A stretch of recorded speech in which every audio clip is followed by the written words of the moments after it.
오늘 함께 나눌 말씀은 로마서 말씀입니다. 로마서 2장 1절에서 5절까지 말씀 함께 읽고 살펴보도록 하겠습니다.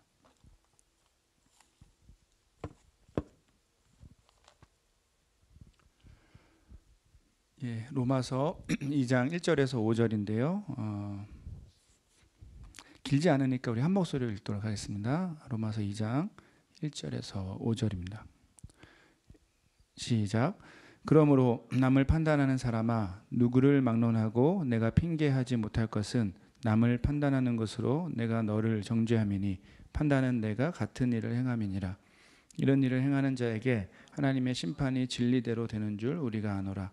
이런 일을 행하는 자를 판단하고도 같은 일을 행하는 사람아, 내가 하나님의 심판을 피할 줄로 생각하느냐?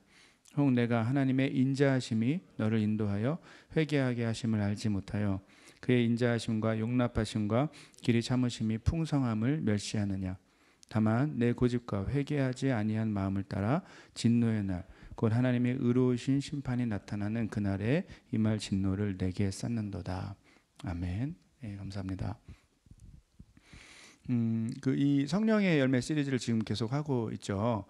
이 시리즈를 시작하면서 제 기억으로는 아마 초반에 이제 오징어 게임이라는 그 드라마에 대해서 짧게 이야기한 기억이 있습니다. 맞죠? 그 첫 시간이었나요? 예, 시리즈를 시작하면서 그 부분을 얘기했던 것 같아요. 이 드라마가 이제 그 전 세계 넷플릭스 컨텐츠들 중에서 압도적인 관심을 받았다는 것을 뭐 여러분 이미 잘 알고 있을 것 같습니다. 근데 얼마가 되지 않아서 최근 또 몇 주 전에 나온 또 다른 한국 드라마가 넷플릭스를 강타했다고 해요. 보신 분들이 있는지 모르겠는데 지옥이란 드라마입니다. 들어보셨나요? 예, 기사가 되게 많이 나오죠. 제목 자체가 사실 좀 기분이 안 좋습니다. 어둡죠. 이 드라마에 대한 기사들이 많이 지난 한두 주 동안 계속해서 나오는 것을 제가 좀 알게 되고, 그리고 이제 제목 자체가 풍기는 그 제목에서 이게 풍기는 느낌이 종교적인 느낌이 있을 거라는 생각이 있어서 좀 공부 차원에서 더 좀 이렇게 주목해서 어떤 드라마일지 이번에도 관심을 갖고 한번 찾아보게 됐습니다. 물론 어떤 문화 콘텐츠를 하나의 관점만으로 평가하는 것은 조심해야 할 것 같아요. 이제 철저하게 제 개인적인 느낌을 그래서 말할 수밖에 없는데, 제 개인적인 느낌은 이제 그 오징어 게임 때와 마찬가지로 이 드라마가 우리가 살아가는 세상, 우리가 살아가는 그 사회의 참 어두운 부분을 좀 이렇게 충격적인 방식으로 드러내고 있다라는 느낌을 받았습니다. 더불어서 이제 좀 안타까운 사실인데, 이 시대에 기독교에 대한 교회 밖의 사람들, 저와 여러분 같은 사람들 말고 교회 밖의 사람들이 갖고 있는 질문 혹은 비판이 이 드라마 곳곳에 좀 이렇게 스며들어 있지 않나, 이런 생각을 하게 됐습니다. 드라마의 중심 내용 자체를 이제 공개적으로 얘기하는 것은 이제 저작권을 존중하는 의미에서 적절하지 않을 것 같고, 뭐 또 설교의 목적도 아니죠. 대신 이제 고민하다가 프리뷰나 이제 광고에서 소개된 정도까지는 이제 나눠도 되지 않을까라고 생각을 했습니다. 이 드라마의 주된 내용은 그 신이라고 불리는 어떤 존재가, 사실은 뭐 신이라고 이렇게 말하지도 않아요. 그냥 어떤 존재가 있는데 그 어떤 존재가 갑자기 나타나서 사람들에게 죽음을 예고합니다. 날짜와 시간까지 알려주고 그때가 되면 너는 지옥에 간다라고 예고를 해요. 그리고 그렇게 예고한 정확한 날짜와 시간이 되면 갑자기 괴물과 같은 존재들이 나와서 아주 무서운 형벌을 내리고 죽게 합니다. 문제는 그러니까 사실 이 드라마 자체에서는 이것의 이유를 설명하지 않아요. 이유를 알 수 없는 이런 일들이 그 전 세계 곳곳에서, 그리고 또 한국 안에서 이게 반복적으로 일어나게 되는데, 해석도 안 되고 예상도 안 되고 뭐 이유도 알 수 없는 그런 일들이 반복되는데, 문제는 이 과정에서 새로운 종교가 생겨나게 됩니다. 그 사이비 종교, 이단 종교라고 하는데, 이 종교가 이제 생겨나게 돼요. 이 상황을 해석하면서.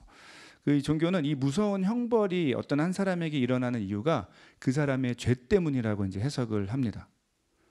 반드시 죄가 있으니까 그렇게 된 거라고 얘기하고, 그 공포에 기반을 둬서 자기들의 영향력을 키워서 하나의 종교를, 사이비 종교를, 어떤 종교적인 영향력, 그것이 이제 심지어는 정치적인 영향력까지 갖게 되는 그런 상황까지 키우게 되죠. 자, 그런데 이제 더 황당한 것은 이 새로운 종교를 주도하던 그 드라마의 그 사람들이, 그 집단이 자신들의 영향력을 지키기 위해서 이제 사람들의 죄를 과도하게 그리고 마음대로 막 해석하면서 파헤치기 시작합니다. 그리고 그 사람들을 무자비하게 다루기 시작해요. 그러면서 자기들의 종교적인 이익, 어떤 권력의 이익을 챙기게 됩니다. 자기들의 심각한 죄는 되게 못된 사람들로 드라마에 나와요. 자기들의 심각한 죄는 사실은 생각하지 않고 감추고 다른 사람들의 죄를 막 파헤치면서 또 그것을 공개시키면서 사람들을 무자비하게 괴롭혔다는 것입니다. 이제 이 정도가 제가 이제 공개적으로 나눌 수 있는 이 드라마의 그 대략적인 내용입니다. 뭐 꼭 보시라고 하는 게 아니고 뭐 안 보셔도 돼요. 근데 제가 이제 오늘 주제하고 좀 연관이 돼서 이렇게 말씀을 드리게 됐고요. 이런 내용에 대해서 여러 가지 해석이 가능할 것 같습니다. 제 경우도 사실은 이제 드라마를 보는 동안에 곳곳에 스며들어 있는 몇몇 어떤 내용들에 대해서 이게 참 조심스럽고 껄끄러운 어떤 마음을 느끼기도 했습니다. 예를 들어 이제 드라마가 약간 신학적인 질문들을 굉장히 많이 이렇게 곳곳에 배치를 해놨다라고 전 좀 신학을 공부한 입장이니까 그런 느낌을 좀 많이 받았어요. 근데 그것에 대한 해석에서 제가 이제 성경에 기반을 두고 이게 동의할 수 없는 부분들이 또 이렇게 설명해야 될 부분들이 많이 보여서 좀 조심스럽고 껄끄러운 느낌을 좀 받으면서 이게 드라마를 보게 됐습니다. 그런데 이제 최소한 한 가지는 이 드라마의 어떤 흐름에서 이렇게 동의가 되는 부분이 있었는데, 그것은 이 드라마 속에 나오는 무자비함. 드라마를 보시면 그 속에 되게 무자비한 장면들이 나오는데, 무자비함, 즉 용서가 없는 복수나 이해하려고 하지도 않고 미워하고 공격하는 그런 모습은 이 드라마의 제목처럼 정말 지옥의 특징이라는 거죠. 그런데 아마도 이 드라마가 그걸 좀 이렇게 드러내려고 했던 것 같은데, 아마 안타깝게도 이 지옥의 특징, 이 무자비함이 어쩌면 지금 우리가 살아가고 있는 세상 가운데 그대로 스며들어 있다라는 느낌을 생각을 하게 됐습니다. 오늘 우리가 살펴볼 이 성령의 열매들 가운데 5번째 열매는 자비입니다. 방금 소개한 것처럼 이 자비는 우리가 살아가는 세상에서 참 쉽게 경험하기 어려운 것들 가운데 하나입니다. 우리가 살아가는 세상에서 여러분 어떤 느낌을 갖고 살아가시는지 모르겠는데, 때로는 저는 이제 여러 가지 뉴스나 어떤 이렇게 공개되는 내용들을 보면서 이 세상이 참 무자비하다라고 느껴질 때가 이렇게 많습니다. 그리고 그 속에서 정말 많은 사람들이 고통과 아픔 가운데 살아가고 있다는 것을 보게 되죠. 이런 무자비한 세상을 살아가는 우리에게 성경이 말하고 있는 자비는 과연 어떤 의미가 있고, 그것이 우리 삶의 모습, 또 우리 삶의 방향하고 특별히 이제 그리스도인으로서 우리가 살아가는 우리에게 어떤 삶의 연관성, 관계가 있을까요? 오늘 우리는 이런 질문들을 갖고 성경이 말하는 자비에 대해서 좀 함께 정리해 보려고 합니다. 오늘 우리가 읽은 본문은 하나님의 자비에 대해서 소개하고 있습니다.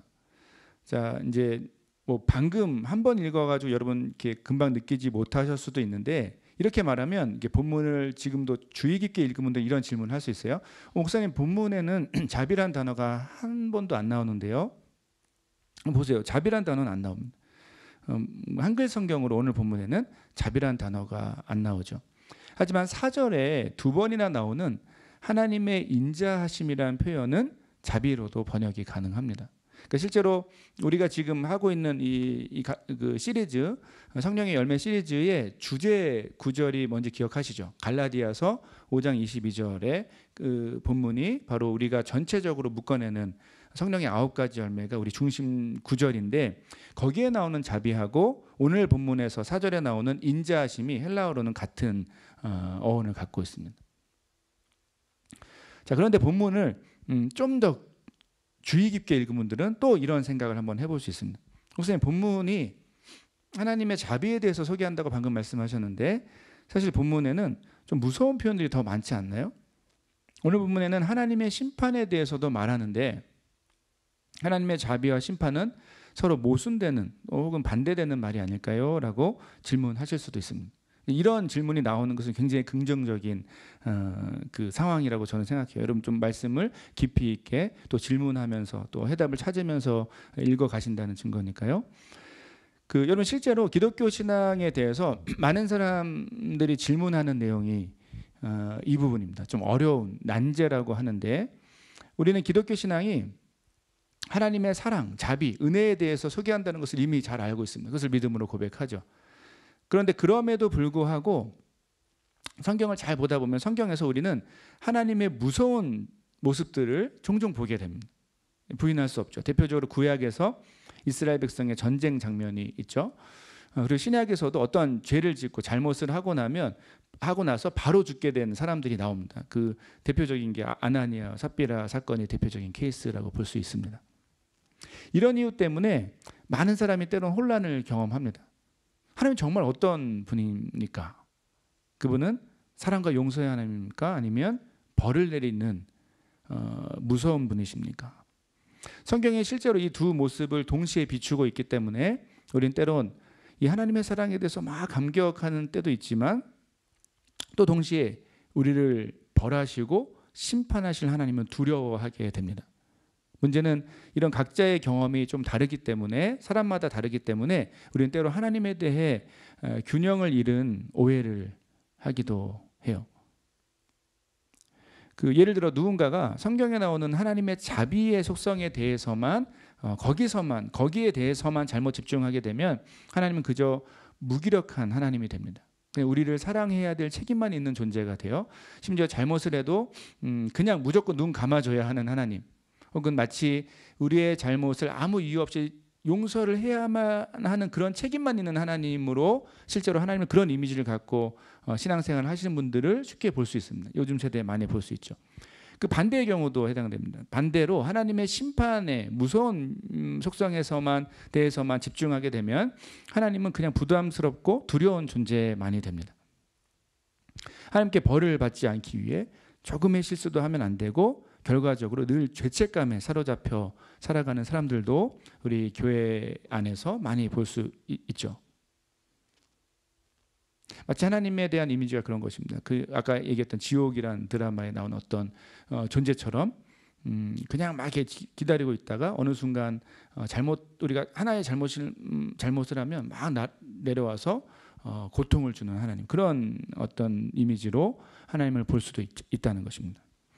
이와 같이 성경에 나오는 하나님의 모습에서 어떤 한 부분에만 잘못 집중하면 하나님 자체에 대한 충분한 오해를 할 수 있죠. 그리고 이런 오해 때문에 하나님 백성이라고 스스로를 생각하는 많은 사람들이 양극단의 모습을 종종 보여줍니다. 구체적으로 조금 전에 설명했던 지독한 죄책감에 그냥 사로잡혀 살아가는 삶에서부터 무책임하고 방탕한 삶을 그냥 마음대로 살아가는 삶의 모습에 이르기까지, 매우 극단적인 삶에 하나님에 대한 이해가 이런 극단적인 삶의 결과를, 삶의 모습을 보여줄 수 있다는 것입니다. 오늘 우리가 읽은 본문은 이런 점에서, 이런 배경에서 하나님의 자비와 심판에 대해서 동시에 말하고 있기 때문에 그 하나님의 자비와 심판에 대한 우리의 궁금증과 질문, 심지어 혼란을 던져줄 수 있다라고 저는 생각하게 되었습니다. 자, 그렇다면 오늘 본문이 우리에게 소개하려고 하는 하나님의 자비는 구체적으로 어떤 것이고, 그것은 우리 삶과 실제적으로 어떤 관계가 있을까요?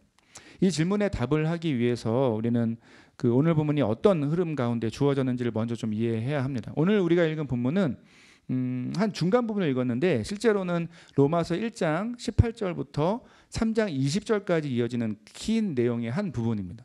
그러니까 로마서 1장 1절에서 17절까지는 좀 서론에 해당되는 내용이고, 본격적인 메시지가 시작되는 18절부터 3장 20절까지 내용이 어떤 하나의 묶음으로 이해되는 부분이라는 거죠. 그러니까 거기에 한 부분으로 들어가는 게 오늘 우리가 읽은 본문입니다.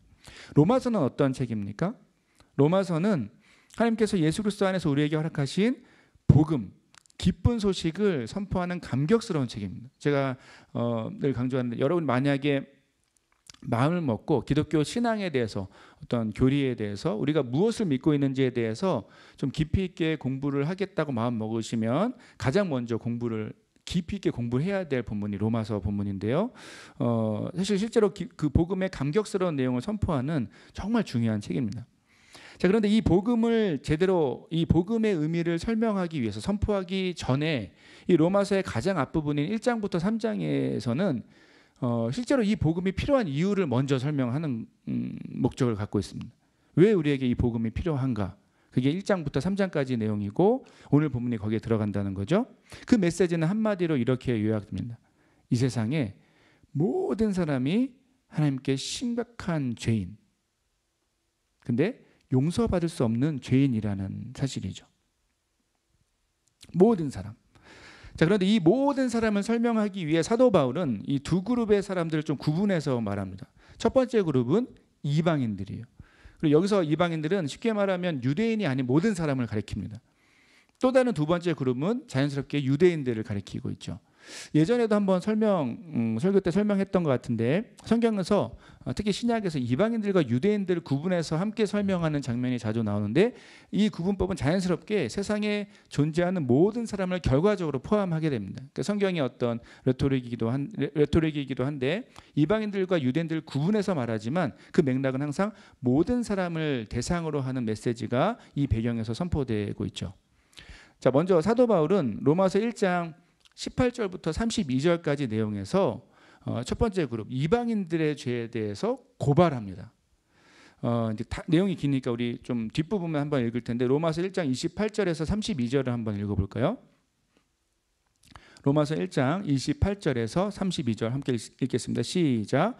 또한 그들이 마음에 하나님 두기를 싫어하며 하나님께서 그들을 그 상실한 마음대로 내버려 두사 합당하지 못한 일을 하게 하셨으니 곧 모든 불의, 추악, 탐욕, 악의가 가득한 자요, 시기, 살인, 분쟁, 사기, 악독이 가득한 자요, 수군수군하는 자요, 비방하는 자요, 하나님께서 미워하시는 자요, 능욕하는 자요, 교만한 자요, 자랑하는 자요, 악을 도모하는 자요, 부모를 거역하는 자요, 우매한 자요, 배약하는 자요, 무정한 자요, 무자비한 자라.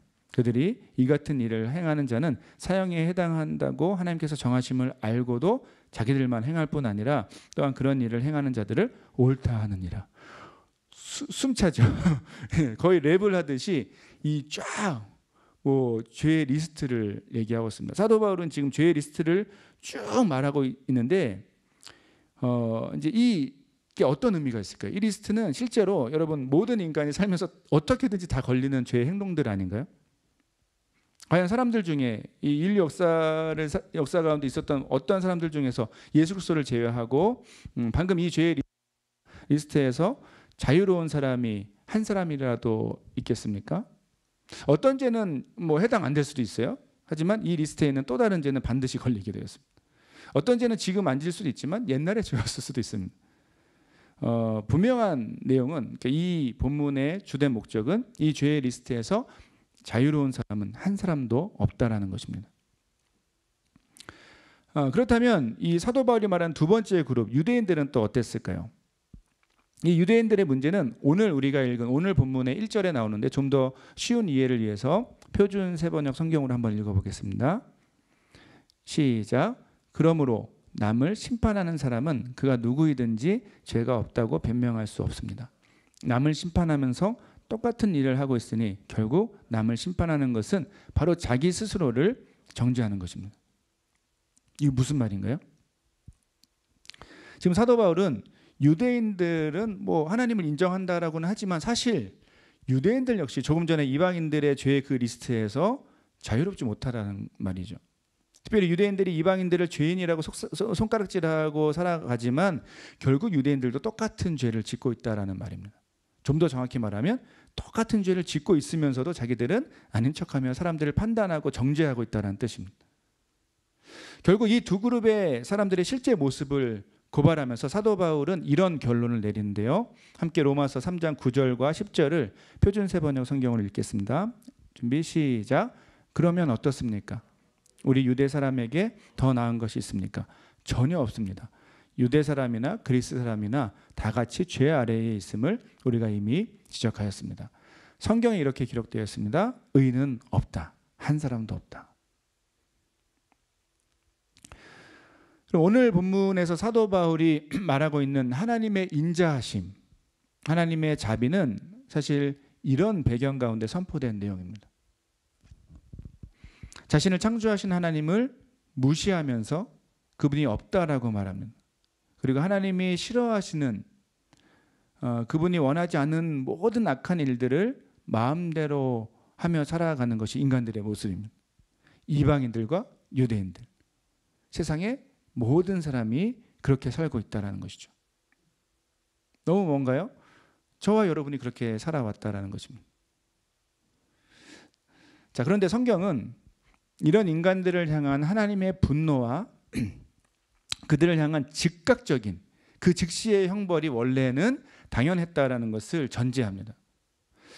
하지만 하나님은 어떻게 하셨습니까? 우리에게 선포된 복음의 내용이 무엇이죠? 성경이 우리에게 보여주는 하나님의 행동은 무엇이었습니까? 하나님은 그런 죄인들을 향해 즉각적인 형벌을 경험해야 될 그런 죄인들을 향해, 바로 우리들을 향해 즉각적이고 무서운 책임을 묻지 않으시고 오래 참고 기다리면서 그분의 택한 사람들에게 계속해서 기회를 주셨습니다. 이것이 여러분 성경에서 반복적으로 나오는 내용이죠.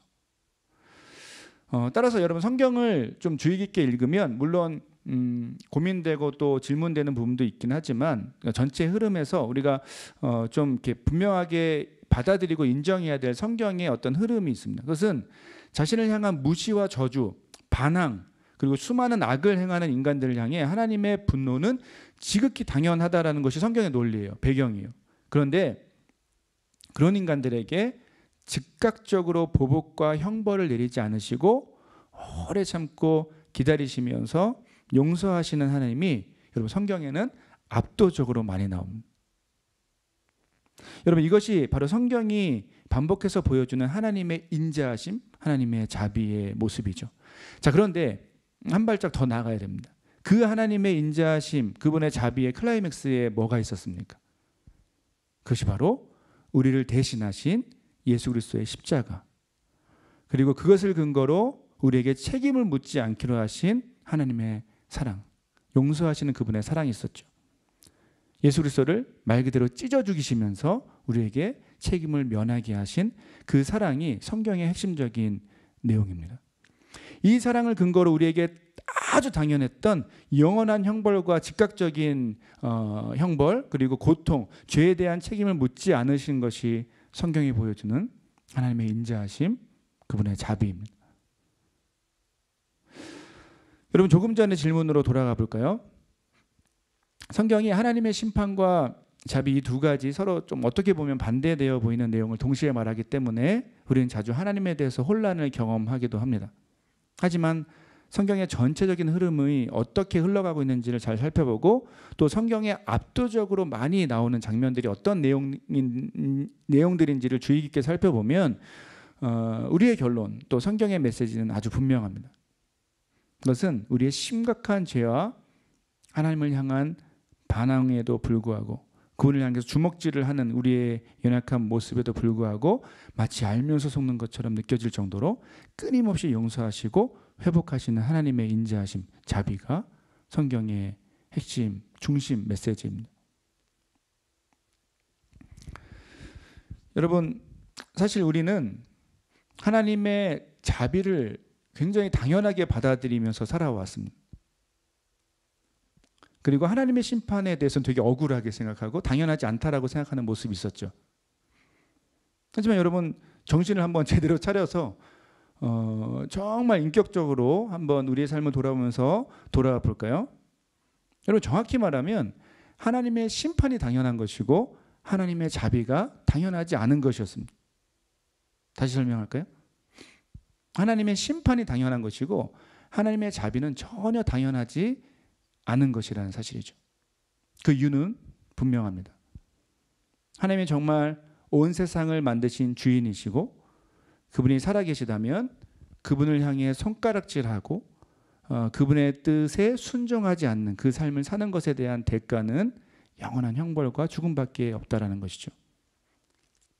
오늘날과 같은 시대에는 사실 좀 적용하기 어려울 수 있지만 불과 100여 년 전만 하더라도 여러분 왕이 다스리던 시대를 떠올리면 이것은 충분히 쉽게 이해된다라고 생각됩니다. 왕에게 손가락질하고 막 왕 나와봐 이렇게 얘기하고 왕이 어딨어? 내 마음대로 살래. 그리고 왕의 내린 명령을 따르지 않았던 왕의 백성에게 형벌과 죽음은 당연했죠. 하물며 인간 왕에 대한 반역도 그랬다면 온 세상의 창조주 하나님, 이 세상을 소유하신 그 하나님을 향한 반역과 죄는 얼마나 더 크겠습니까? 하지만 여러분, 이것이 복음이죠. 하나님은 그분에게 있어서 당연하고 정당한, 그분에게 있어서 너무 당연한 분노와 심판을 즉각적으로 행하지 않으셨습니다.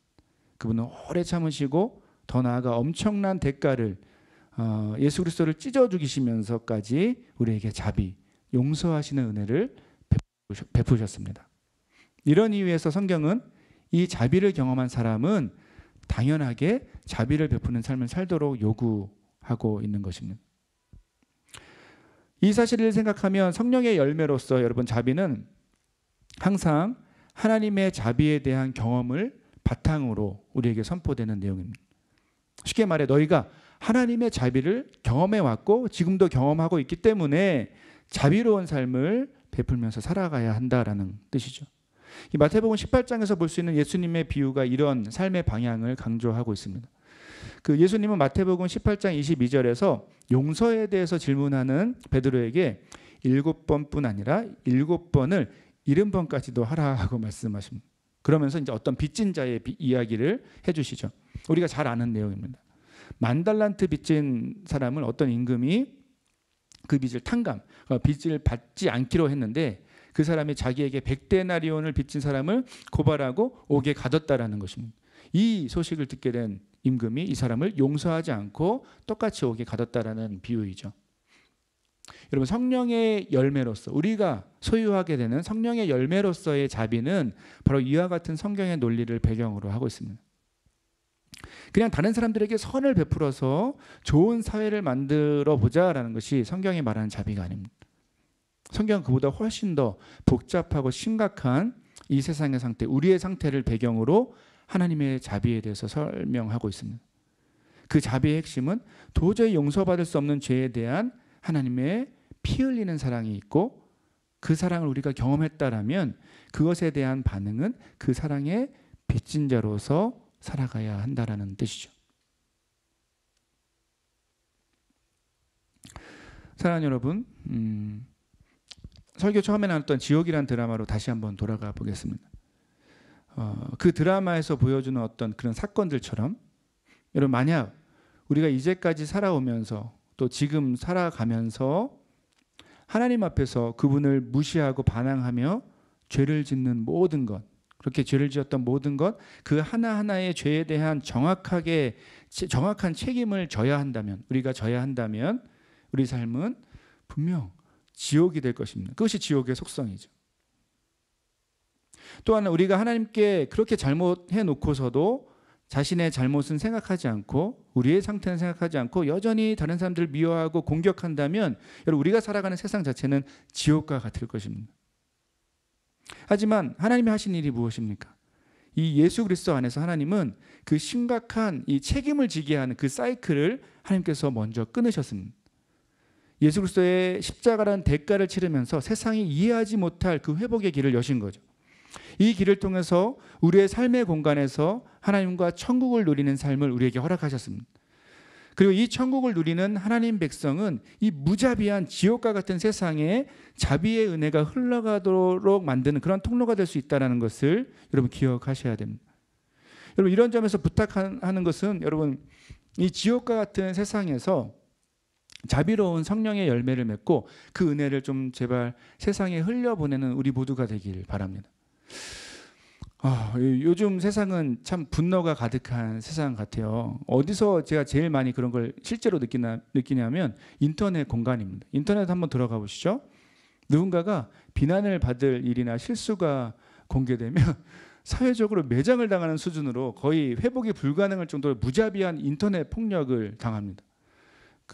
물론 여러분, 그 사회적인 정의를 위해서 공개적으로 토론을 해야 될 케이스들도 분명히 있어요. 하지만 그런 경우에도 사실은 그 문제 해결은 되지 않고 오히려 요즘에는 사람들의 막 감정의 배설만이 이루어지는 것이 인터넷 공간 같습니다. 마치 막 한번 제대로 진짜 사람을 칠 수 없으니까 그 인터넷 속에서라도 무자비하게 한번 폭력을 휘두르고 싶어서 건수를 막 기다리는 사람처럼 이 세상의 사람들이 그렇게 느껴지기도 합니다. 한번 이제 걸리기만 해봐라고 마음 먹고 있다가 막 그 인터넷 공간 돌아다니다가 한 케이스 딱 찾으면 막 우르르 몰려가서 정말 이렇게 무자비한 폭력을 휘두르고 이렇게 그걸 찾기 위해서 가십거리를 찾아다니는 것입니다. 여러분, 근데 방금 얘기했던 이 내용이 그 지옥이라는 드라마에 정확하게 나와요. 문제는 실제로 그러다가 정말 심각한 피해를 경험하시는 분들 많이 있죠. 사실이 아닌데 오해를 받아가지고 나중에 뭐 CCTV를 통해서 밝혀졌는데 그 다음에는 아무도 책임지지 않는 그런 피해를 당하는 사람들도 있죠. 제가 지난 주간에 정말 깜짝 놀랐던 이거 뭐 기사가 나왔으니까 얘기할 수 있는데, 제가 지난 주간에 정말 이해를 못하면서 깜짝 놀랐던 게 그거예요. 어떤 그 여배우의 팬클럽인데 성명서를 발표했더라고요. 성명서 아시나요? 성명서는 어떤 상황에 대한 어떤 그 시정, 그러니까 바꾸는 것을 요구하는 집단적인 행동으로 이렇게 글을 발표하는 건데, 내용이 뭐였냐면 제 눈을 의심했는데 그 팬클럽의 그 여배우가 쇼컷을 한 거예요, 머리를. 근데 안 어울리다는 거예요. 근데 이제 열받는다는 거예요. 그 전에부터 우리 언니, 우리 누나의 옷을 너무 잘 못 입혀가지고 가뜩이나 열받는데 이제 최악으로 그 머리를 잘라놔가지고 그래가지고 저는 뭐 화가 날 수도 있겠죠, 여러분. 근데 집단적으로 그 성명서를 발표하는 것에서 너무 깜짝 놀란 거예요. 여러분 별로 안 놀라신 것 같은데 저는 좀 많이 놀랐습니다. 그 저기 성명서까지 발표할 내용인가라는 질문을 하게 됐죠. 사람들이 이게 뭔가 분노를 이렇게 폭발시키려는 막 준비가 되어 있는 느낌을 종종 받게 됩니다. 여러분, 이런 세상에서 어쩌면 지옥의 특성을 갖고 있는 이 세상에서 하나님의 백성 그리스도인들로서 저와 여러분은 어떻게 살아가야 할까요? 여러분, 우리는 하나님의 자비를 먼저 경험한 사람들입니다. 우리는 하나님의 자비를 경험했을 뿐이지 우리의 죄성은 사실 다른 사람들과 전혀 다르지 않습니다. 어느 누구도 다르지 않습니다. 이 사실을 여러분 기억하면서 우리는 항상 겸손하고 두려움 가운데 자비의 삶을 살아가야 할 사실은 책임이 있습니다. 우리가 참된 그리스도인이라면. 이것은 단순히 세상의 모든 잘못을 그냥 눈 감고 지나가야 한다는 말이 전혀 아니에요.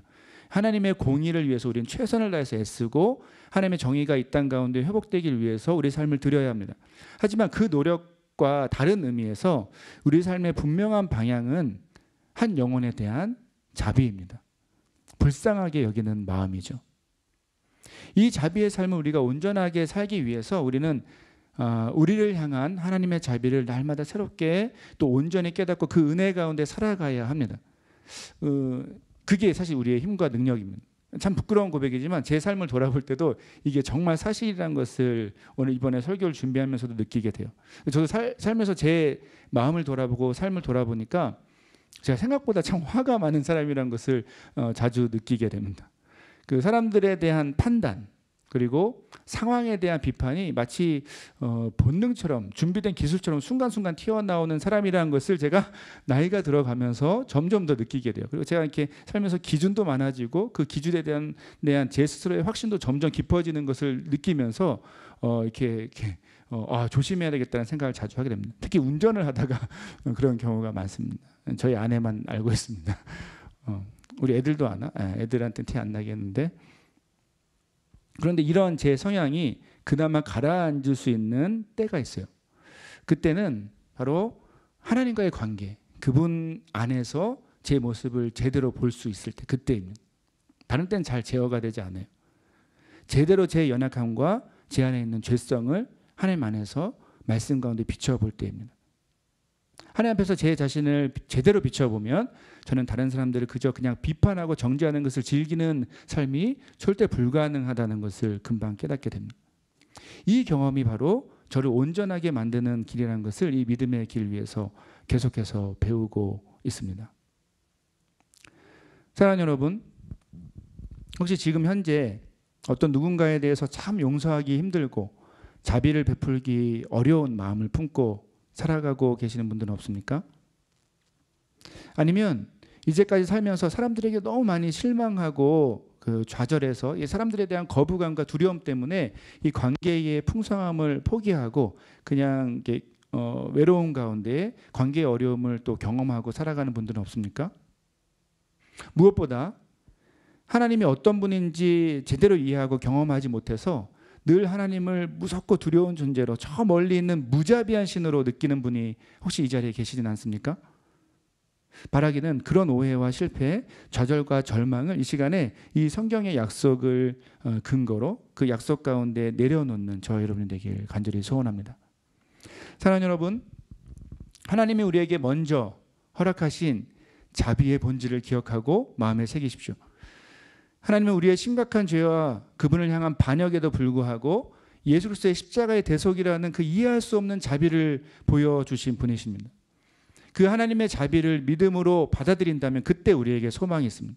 하나님 저 멀리서 우리의 죄를 따지시며 기다리다가 조금의 잘못을 하면 바로 달려와서 우리를 벌하고 고통을 주는 그런 하나님이 아니십니다.